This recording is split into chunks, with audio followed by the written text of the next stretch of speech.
जय हिंद दोस्तों। आप सबका स्लीपी क्लासेस में बहुत बहुत स्वागत है। मैं उम्मीद करता हूँ आप सब बहुत बहुत शानदार हैं। तो दोस्तों आज है 16 मई मंडे और आज के एडिटोरियल डिस्कशन में दोस्तों हम दो टॉपिक्स डिस्कस करेंगे तीन एडिटोरियल्स में से। तो दोस्तों दोनों ही जो आर्टिकल्स आज आईआर से ओरिएंटेड हैं।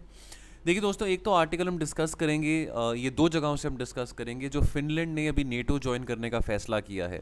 बहुत इंटरेस्टिंग स्टोरी, बिकॉज इतने सालों से फिनलैंड का न्यूट्रल स्टेटस माना गया है कि फिनलैंड ज़्यादा इन्फ्लुएंस नहीं हुआ यूएसए और सोवियत यूनियन के बीच में। जो भी झगड़े थे, जो भी डिस्प्यूट्स थे कोल्ड वॉर के टाइम पे, फिनलैंड ने अपनी न्यूट्रलिटी बना के रखी।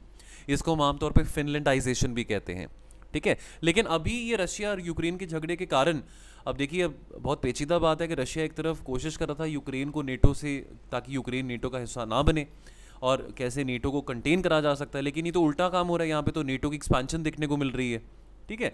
तो दोस्तों ये आर्टिकल की बात करेंगे तो एक आर्टिकल इसको लेके हिंदू में आया है और एक आर्टिकल ये हिंदू एक्सप्लेन्स में आया है, ये वाला फिनलैंड्स बिड टू जॉइन नेटो। और दोस्तों आज बुद्ध जयंती भी है और दोस्तों हमारे जो प्रधानमंत्री जी हैं वो नेपाल गए हैं, तो नेपाल के दौरे पे। तो दोस्तों एक आर्टिकल बड़ा अच्छा है, इंपॉर्टेंस ऑफ लुम्बिनी की यहाँ पे बात कर रहा है। तो यहाँ पे हम बात करेंगे बुद्धिस्ट सर्किट के बारे, ठीक है। तो दोस्तों ये भी हमारा सॉफ्ट पावर कह लीजिए, सॉफ्ट डिप्लोमेसी कह लीजिए, GS2 से ही ओरिएंटेड है। बाकी दोस्तों हमारे 50 इंपॉर्टेंट टॉपिक्स जोरों शोरों से रिवीजन सीरीज चल रही है। आज कंवल सर ने दोपहर को 12 बजे हिस्ट्री का लाइव सेशन लिया था। तो दोस्तों geography, environment, Indian economy, polity, history, IR, science and tech, ये सब टॉपिक्स आपके साथ कवर किए जाएंगे। तो दोस्तों ये शेड्यूल आपके सामने है। तो वैसे आज हिस्ट्री कवर हो चुके, कल ज्योग्राफी होगा, ठीक है, and so on, polity, Indian economy, environment, IR. तो ये वीक 2 का शेड्यूल है और ये वीक 3 का शेड्यूल है, तो आप इसको देखते रहना, ठीक है जी। चलिए, सो दोस्तों आज की चर्चा शुरू करते हैं। Fuel to fire and Finland's bid to join NATO. तो यहाँ पे आप देख सकते हैं ये फिनलैंड के प्रेसिडेंट हैं और ये यहाँ पे सना मरीन, ये फिनलैंड के प्राइम मिनिस्टर हैं। तो दोस्तों आप ये भी देख सकते हैं फिनलैंड और रशिया बॉर्डर शेयर करते हैं। लगभग ये जो बॉर्डर है ये 1300 किलोमीटर्स के आसपास ये बॉर्डर शेयर करते हैं दोनों देश। चलिए दोस्तों, फिनलैंड की एंट्री इनटू नेटो की अगर हम बात करें, देखिए जो अभी पिछले, देखिए मैंने आपको अभी बताया कि जैसे वर्ल्ड वॉर 2 खत्म हुआ था, तो वर्ल्ड वॉर 2 खत्म होने के बाद फिनलैंड और सोवियत के टाइम, फिनलैंड और सोवियत के बीच में एक ट्रीटी साइन करी गई थी, जहां पे ये बात बहुत स्पष्ट करी गई थी कि फिनलैंड जो है वो किसी भी किस्म से सोवियत के दुश्मनों का साथ नहीं देगा। एक तो चलो पड़ोसी देश भी है फिनलैंड सोवियत का, और फिनलैंड को ये था कि मेरे को किसी झगड़े में नहीं पड़ना, ना ही मेरे को नेटो में जाना है, ना ही मेरे को वॉर्सो पैक्ट में जाना है।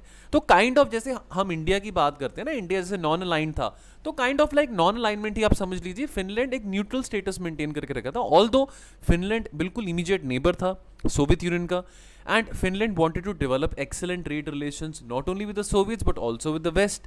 और फिनलैंड ये चाहता था कि फिनलैंड की जो टेरिटरी है किसी भी किस्म की वायलेंट एक्टिविटी के लिए यूटिलाइज ना की जाए, ठीक है। कोई भी किस्म का अग्रेशन फिनलैंड की टेरिटरी से ना ही टुवर्ड्स सोवियट्स हो, ना ही टुवर्ड्स वेस्ट हो, ठीक है। लेकिन अब देखिए पिछले 20 सालों से भी अगर हम देखें तो पिछले 20 सालों से भी फिनलैंड ने काफ़ी अच्छा रिलेशन मेंटेन करके रखा हुआ था सोवियट्स के साथ भी और यूएसए के साथ भी। ट्रेड की बात करें, गैस की बात करें, राइट।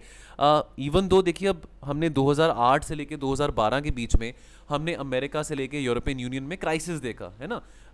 ग्रेट फाइनेंशियल रिसेशन हमने देखा, ग्लोबल फाइनेंशियल रिसेशन हमने 2008 में देखा, फिर यूरोजोन क्राइसिस हमने 2012 में देखा। उसके बावजूद फिनलैंड के जो रिलेशंस थे दोनों के साथ, वेस्टर्न वर्ल्ड के साथ और रशिया के साथ, काफ़ी अच्छे थे ना। अब फिनलैंड अब कह रहा है कि जी अब मैं नेटो ज्वाइन करना चाहता हूं।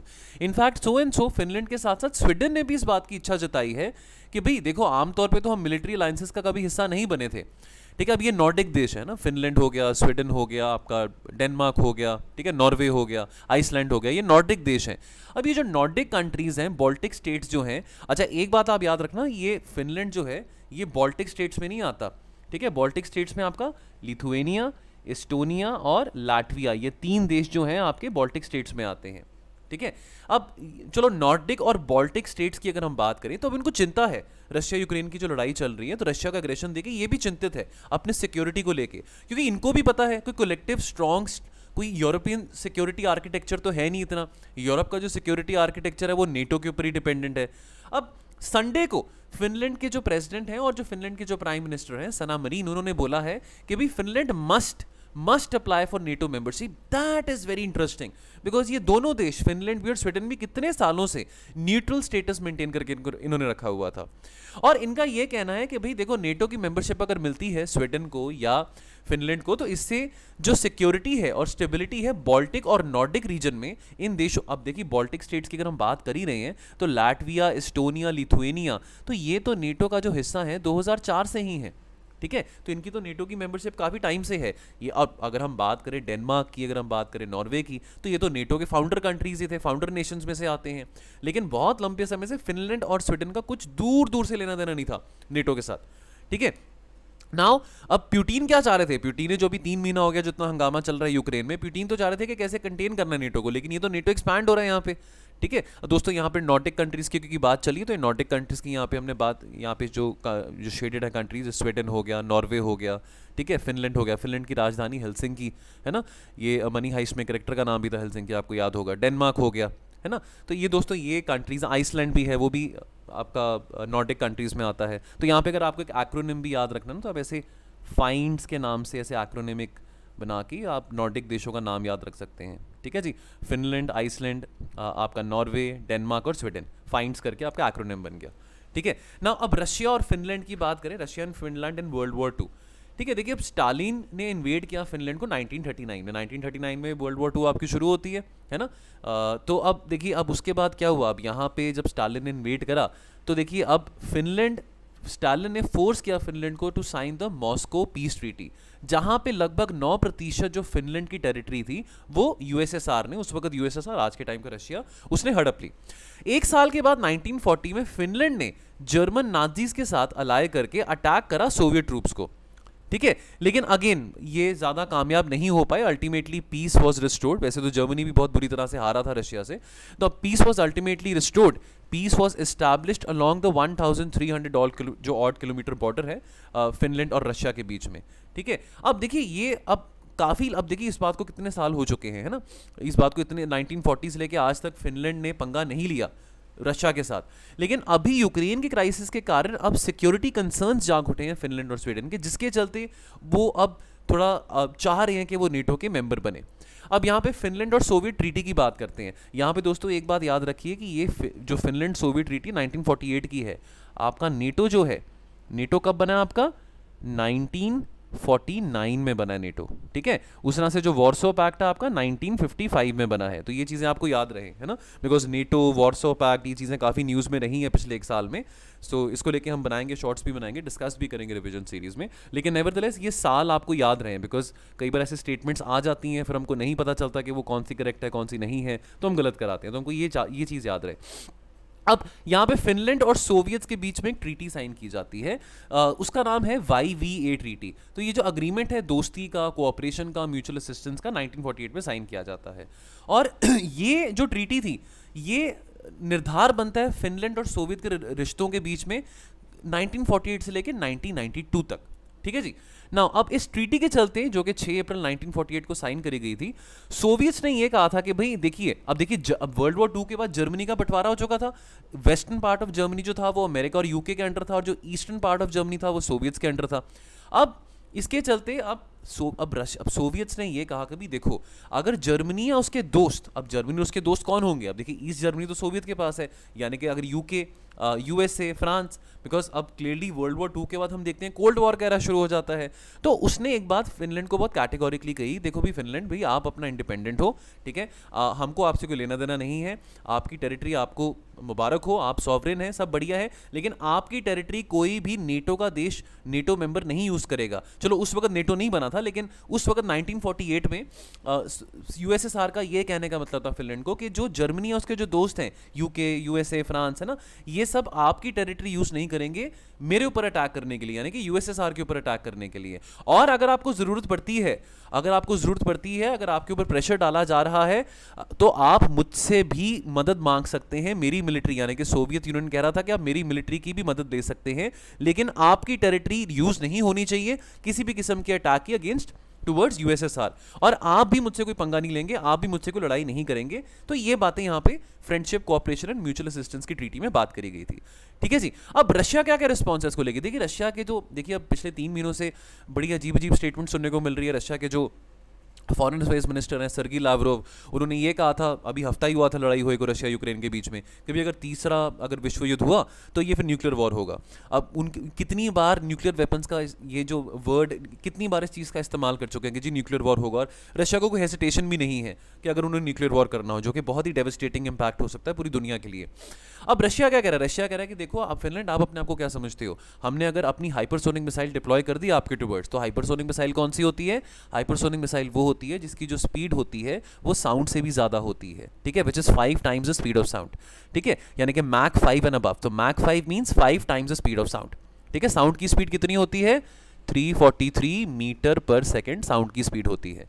तो यूएसएसआर कह रहा है कि भाई आप अपने आप को क्या समझते हो, अगर आप नेटो का हिस्सा बनना चाहोगे तो हम आपके ऊपर जो अपनी हाइपरसोनिक मिसाइल है वो टारगेट करेंगे, आपको कहीं का नहीं छोड़ेंगे। ठीक है, अब इस तरह के रिस्पांस रशिया के डिफेंस मिनिस्ट्री के ऑफिशियल से सुनने को मिल रहे हैं।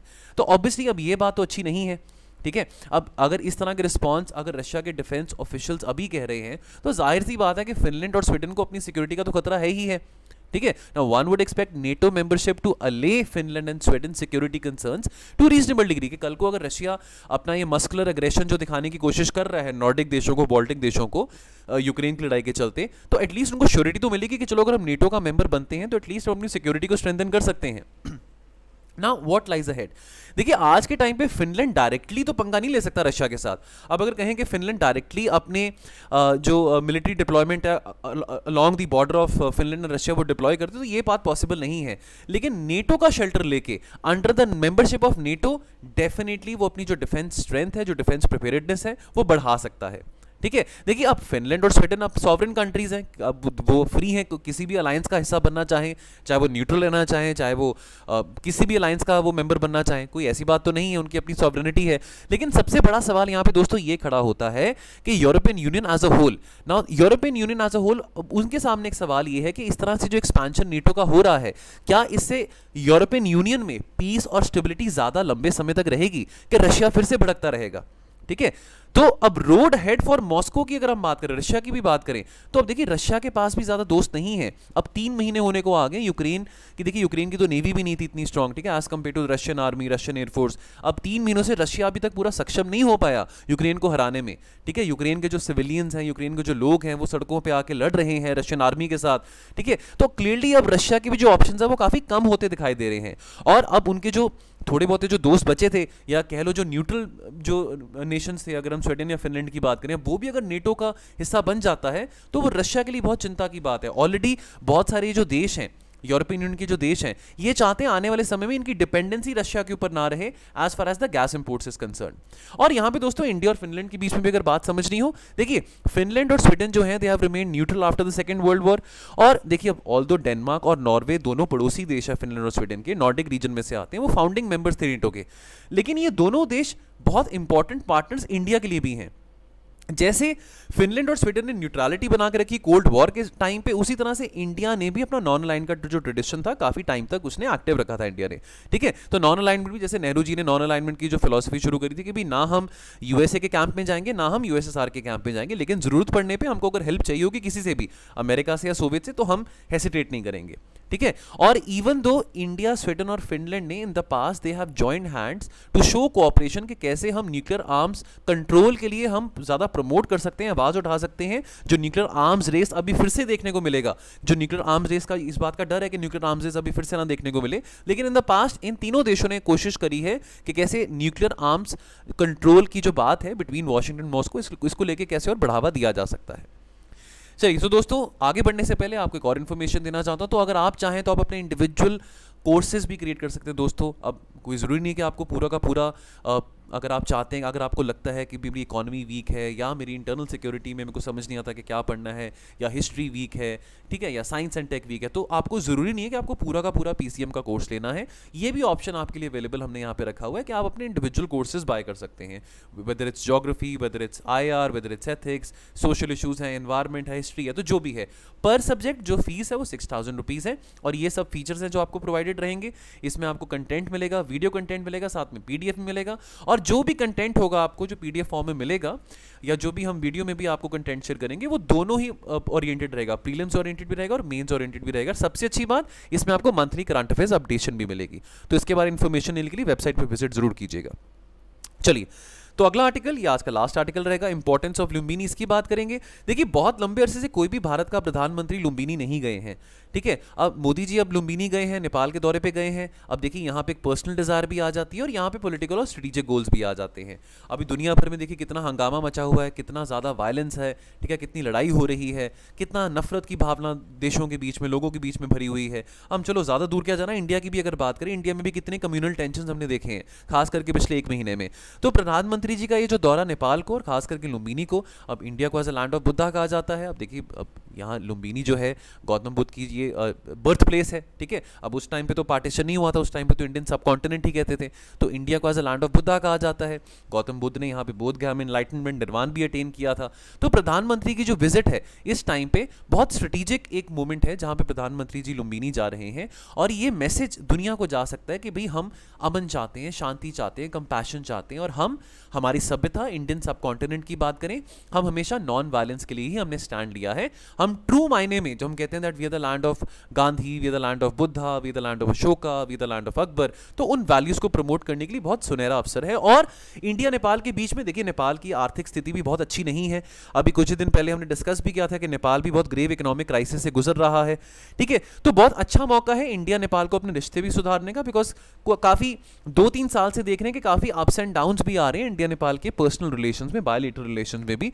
और नेपाल में भी देखिए पॉलिटिकल इंस्टेबिलिटी बहुत लंबे अरसे से चलती आ रही है। तो अब हम भी, इंडिया के भी लॉन्ग टर्म इंटरेस्ट में रहेगा कि नेपाल पॉलिटिकली और इकोनॉमिकली स्टेबल रहे।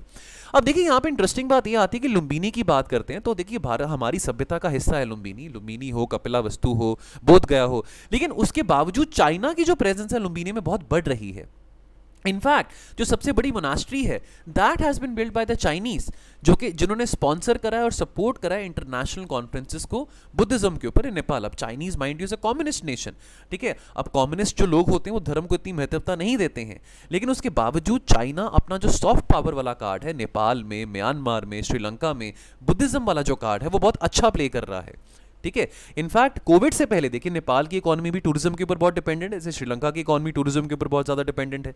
तो कोविड से पहले काफ़ी ज़्यादा टूरिस्ट जो थे, चाइनीज़ टूरिस्ट थे, वो लुम्बिनी आ रहे थे, ठीक है। तो जो चाइनीज़ हैं वो कोई भी ऐसा स्टोन अनटर्न नहीं रख रहे हैं कि कैसे वो सॉफ्ट पावर को और हार्नेस कर सकते हैं और कैसे अपने रिश्ते नेपाल के साथ और बढ़ा सकते हैं, ठीक है। तो ये अब यहाँ पे इंडिया पीछे रह रहा है, यहाँ पे इंडिया लैग बिहाइंड कर रहा है।